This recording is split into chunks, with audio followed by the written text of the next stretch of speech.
everyone. Thank you so much for joining us for another episode of Adam Interviews. We have a really special one today. Obviously, we are out and about in a gym because we are talking about a moment that happened here in this gym 20 years ago that defined several lives and inspired a country. Of course, we're talking about the night that J-Mac went off like a pistol. And it was one of those things. I was in Colorado at the time, and this is my hometown, of course, and I got texts being like, you won't believe what just happened. And it was a moment that's really hard to explain, but the good thing is we've had J-Mac and his coach, who we're going to hear from in just a little bit, and they have helped us understand what happened there, not how it happened as far as how you make 6 3-pointers and all that, but how that moment comes together and the care and compassion and hard work that goes into something like this that opened up that opportunity. So joining me right now is J-Mac himself. Appreciate the honor, Coach. Appreciate it. Look at you. This is, what's amazing is you look the same 20 years later. It seems like you could probably do it again. What do you think? It would take me some time, but I think it would take me a little bit more time to get me there. So, yeah. Yes. So 20 years later, what do you think? After 20 years since this happened, what's your general reflection on this? Like back 20 years ago to now, what has happened in between that to now is just God's blessing.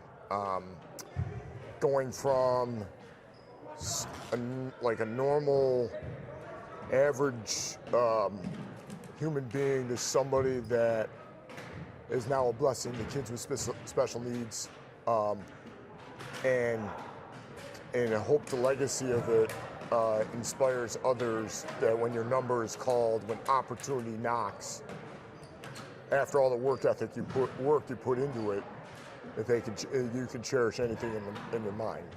So I want to go back to that game. You get called in, and you said when opportunity knocks, it knocked. And you went in, and I remember seeing the video and how serious you were. What was going through your mind when you started to play? So, obviously that first shot was ugly. People who try and fail are more superior. People don't try at all. And I missed 3 layups, which a lot of people don't realize. And I had 4 fouls in those 4 minutes. I just played.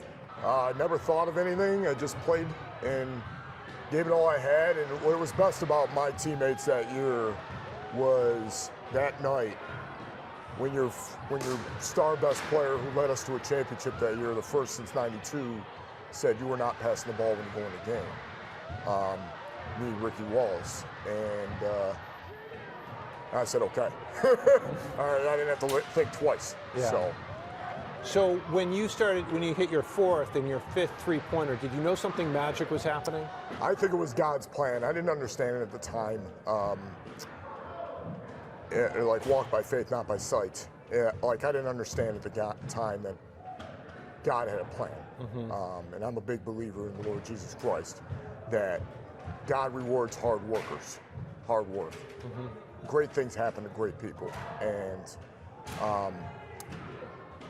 I thank my family, I thank my teammates, I thank Coach for believing in me, the 6th man, classmates, everybody behind it. What captured everybody was up in the stands that night, and the whole bench going nuts for me because I was doing it for them. I was trying to be the best teammate I can be from the bench. Mm-hmm. As a manager for 3 years. Well, I did get in a JV game, and it was a moment that changed our lives forever, and it changed Athena basketball's lives forever, because went from never winning a title at all since '92 mm-hmm. to when I came back and coached her, we won 5 more. So it's just been God's plan, and it's been it's been destined. So. Yeah, and then afterwards you got the SB, and I wish I could give that back to Kobe Bryant, to be honest with you. Yeah, that's interesting. Because Kobe Bryant's 81 points, I think, was more magical, and he was my boyhood idol growing up. Mm-hmm. And when he passed away, I say to this day, I wish I could give it back to him, but it's all God's plan and His journey, mm-hmm. and our journey, a walk with the Lord, and it was destined to put us there. So.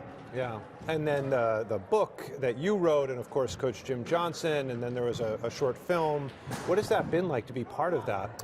It's been God's blessing. It's been a blessing from the Lord Jesus Christ. I actually do thank my brother Josh for being behind it. I was going to mention him. Yeah, he's the one that started out doing sports. I did everything that he did in the neighborhood, and I also thank my mom for her example for work ethic and pushing through and determination and mental toughness.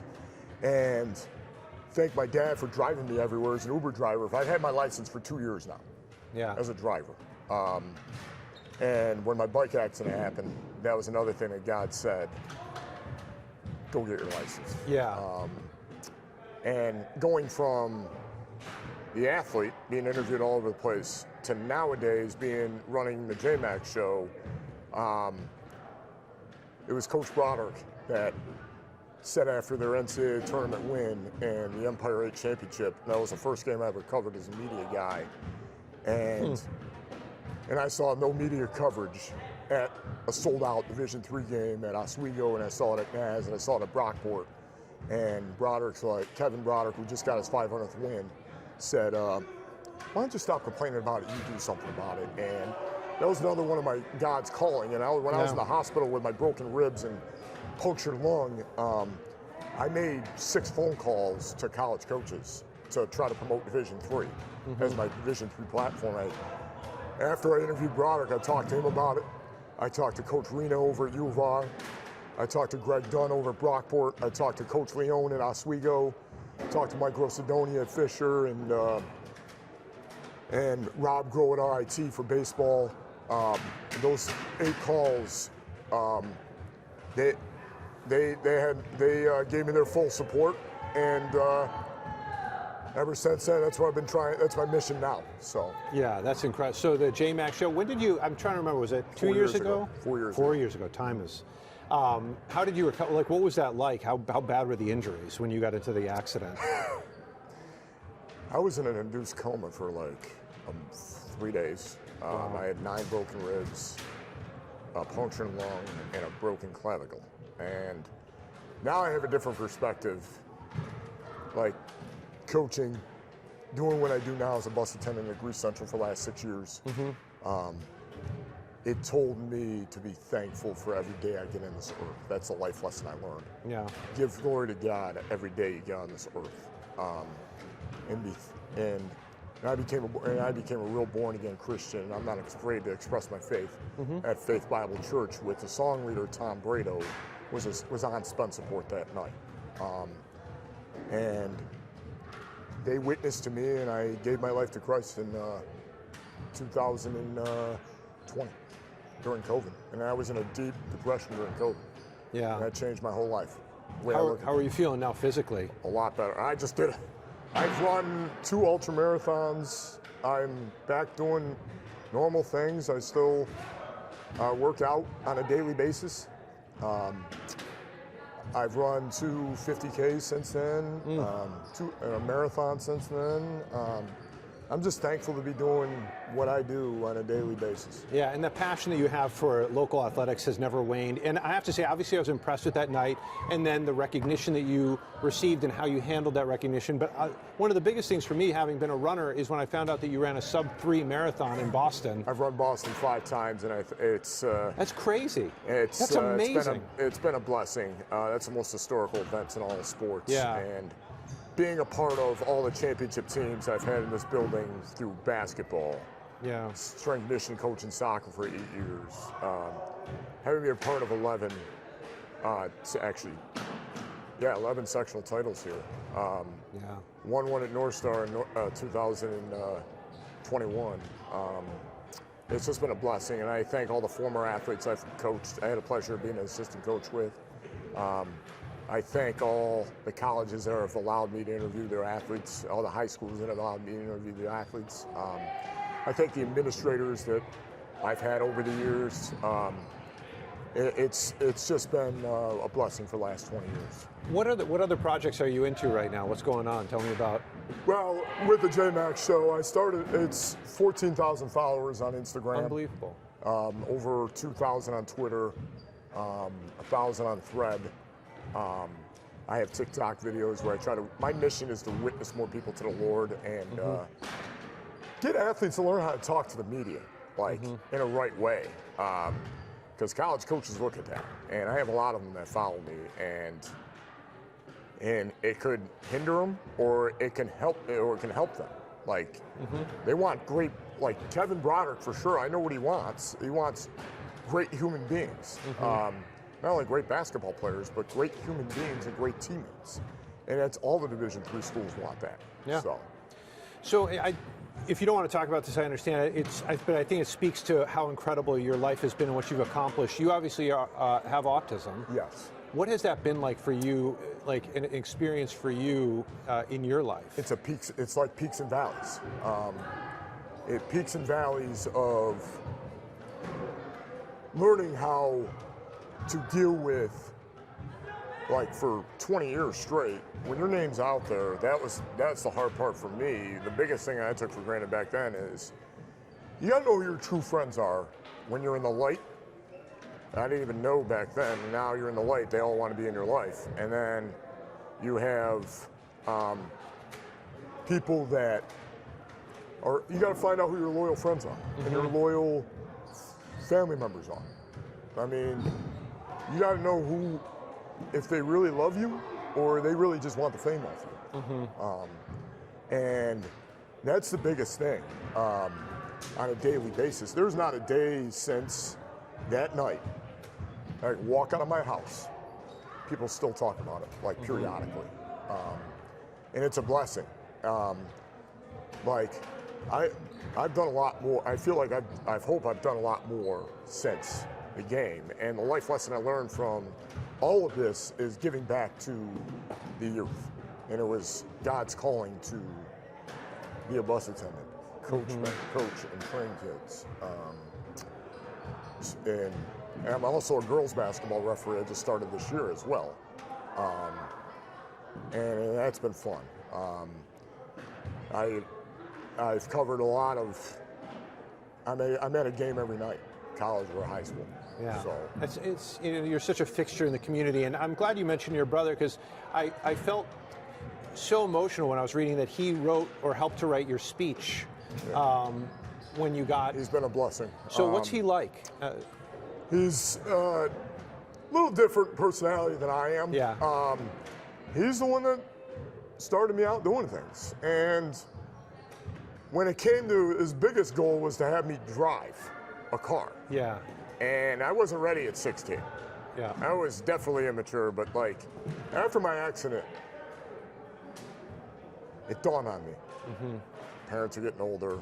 It is time to be more independent. Yeah. And 2 years ago, I got my license, and my brother was actually way more excited than I was. Was he driving you places? He was part of the Uber and driving, and Yeah. my dad was, my mom was, my uncles were. Like now, being an independent driver is just, it's been a blessing. And also want to give a shout out to his new wife, Phelan Rose, who's, she's a blessing to have. Welcome to the family. When my accident happened, she was the first call to the hospital. And I knew right then that this was the one that was going to be my new sister-in-law.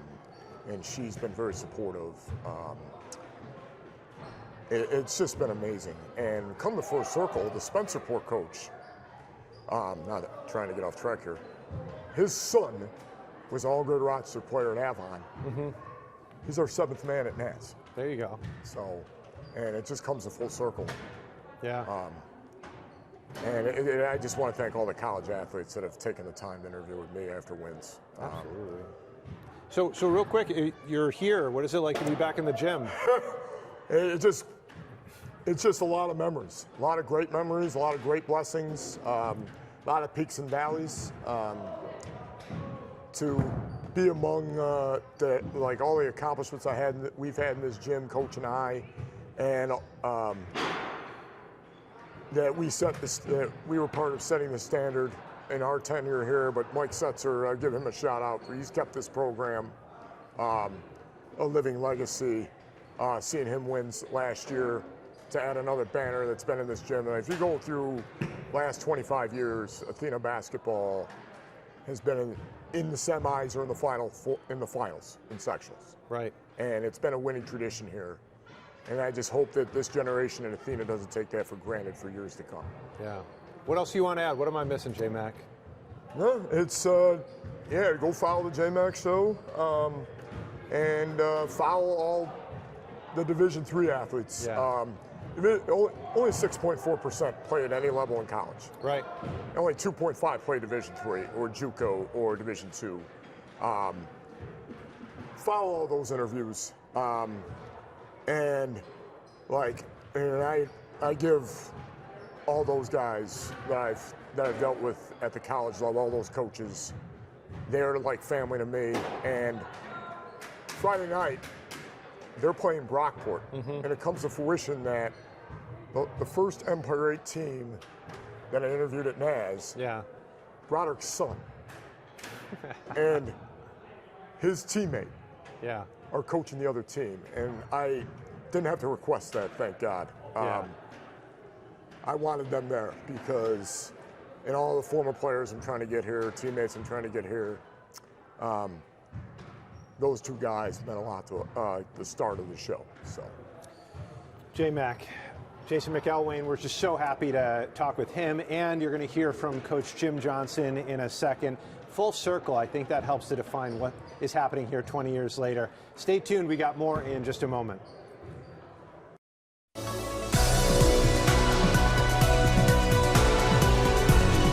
Hi everyone, welcome back for Adam Interviews. We are talking the story of J-Mac. It is hard to believe that it has been 20 years since that incredible game that inspired not just our area, but the entire country and the entire world.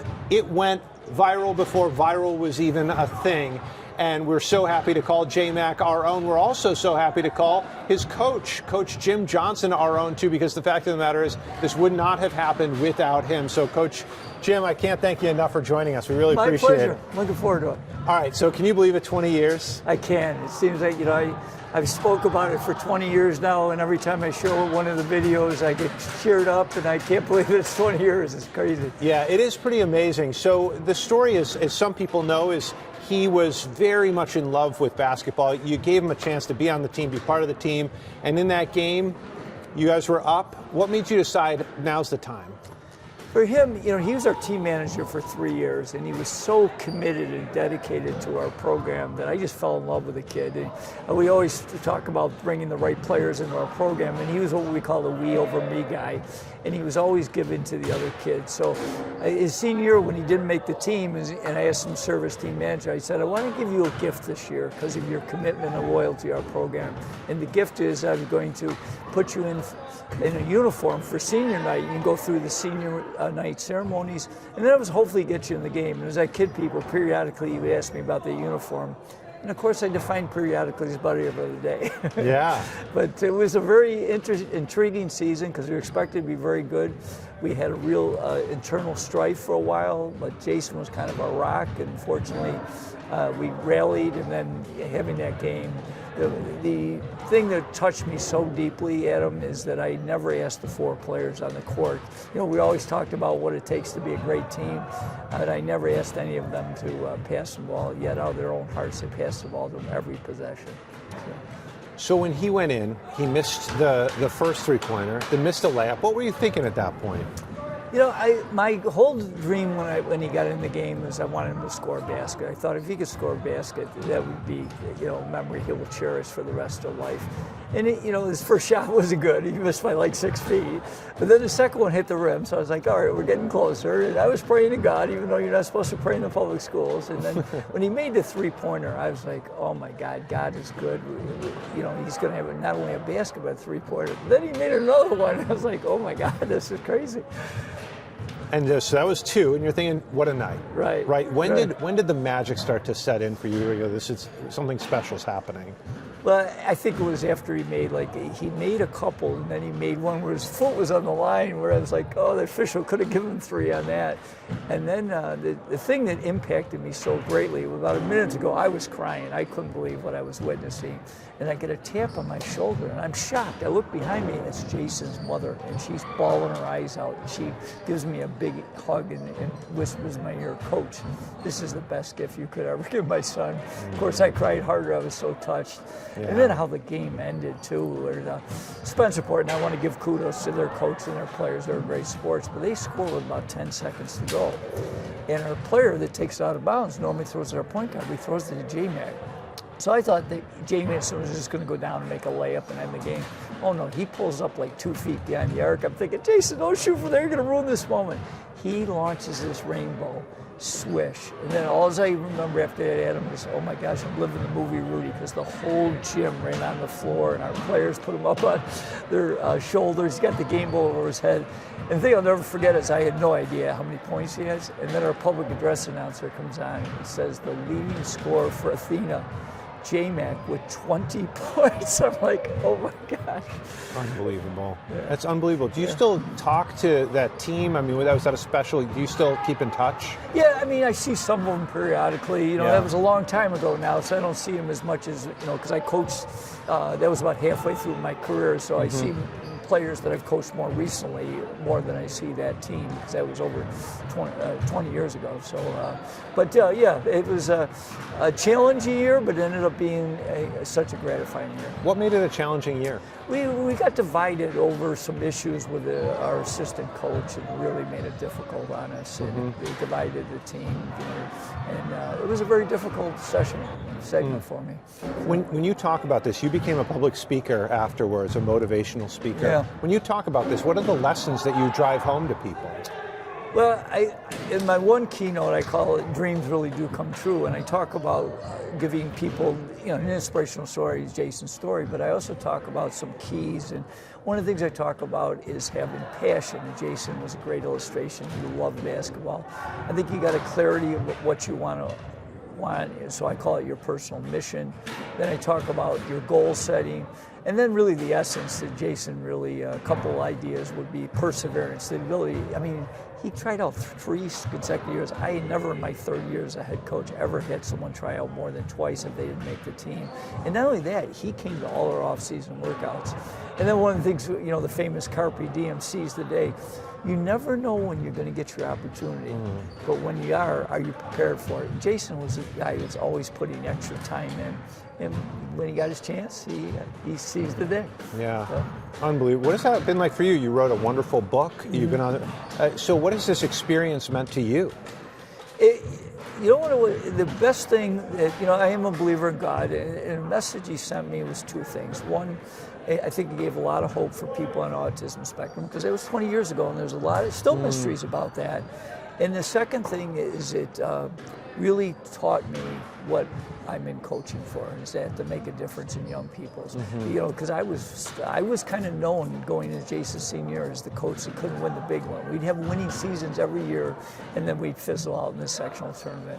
The ironic thing is, 4 weeks after that game, we win the Section 5 championship for the first time. So, I'll never forget this person that was trying to do a little promotion. He goes, Coach, it would really be nice if you won the sectionals. I said, that's what I need, more pressure.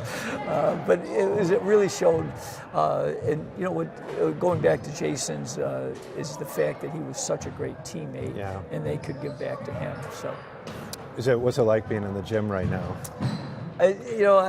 My assistant coach took over, and I can't believe I've been 10 years out of it. But every time I walk in, I still have a tingle in my heart, and it's something, because I was here 20 years and we had a lot of success, and it's something. It was my home for a long time. Yeah. What's the plan for you going forward? So I do a couple things. I professionally speak. I also do a podcast to help young and emerging leaders, because a lot of people don't know. My first head coaching job at 25, we didn't do so well, and I got let go after 1 year, so it was pretty humbling. So I have a podcast called The Limitless Leadership Lounge. We've had J-Mac on it, and our goal is to help young and emerging leaders, so to help people like me at 25 that thought they knew what leadership was about, not so much. So. No, that's wonderful. Well, I really appreciate you taking the time. Any other thoughts? Any additional perspective or reflection on that day and everything after? You know, the greatest thing the two things that I really am pushing right now is, first of all, is no matter the different challenges people have, let's focus on respecting all people and spreading kindness, like Jason's teammates did to him that night. And I think if we could get that message. And the other thing is I can't guarantee, I do a speech called Dreams Really Do Come True, that your dream will come true, but one thing I can guarantee is we all can do a lot more than we think we can. And Jason's a great illustration of that. I love it. There's nothing but good that's come out of this. So So, Coach Jim Johnson, we thank you so much. Obviously, so wonderful to have him and J-Mac talking to us. Amazing. It's been 20 years, and the impact. People still see Coach Jim, see J-Mac out there, and the story continues to inspire. I think I got chills 3 times just in my conversation with Coach Jim.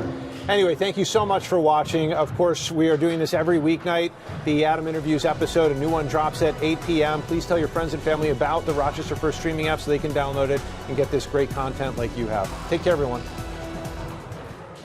Get the Rochester First streaming app today for everything you love from News 8 on demand, plus exclusive shows you won't see anywhere else. Search ROC and download for free on Roku, Amazon Fire, and Apple TV.